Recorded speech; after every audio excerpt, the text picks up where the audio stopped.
Calculating standard deviation is one thing. But what if you want to estimate standard deviation of the population based on what you know from your sample? That adds a twist that we will learn about now.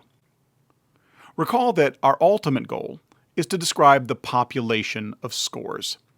When you do not know the population mean, the best estimate is the sample mean.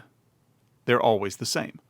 Unfortunately, estimating variability is not so simple. If we have access to the entire population, we can directly calculate the variance in standard deviation.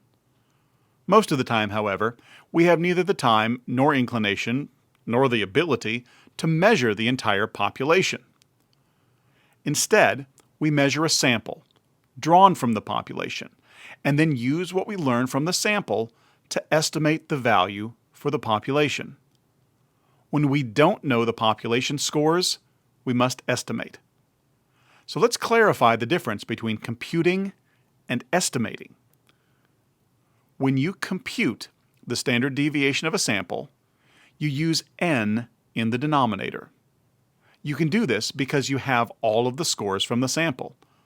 Likewise, if you were to compute the standard deviation of the population, you would use n in the denominator because you have all of the scores in the population. But when you want to use data from a sample to estimate the standard deviation of the population, you must use n minus 1 in the denominator. This denominator will be n if we use it for calculation, but will be n minus 1 if we plan to use the sample standard deviation to estimate the population standard deviation.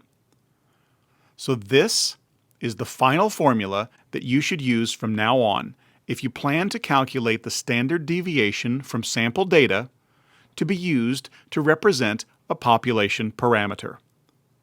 In all parametric statistics, this is the formula that will be used. I will show you how to use this formula in another video.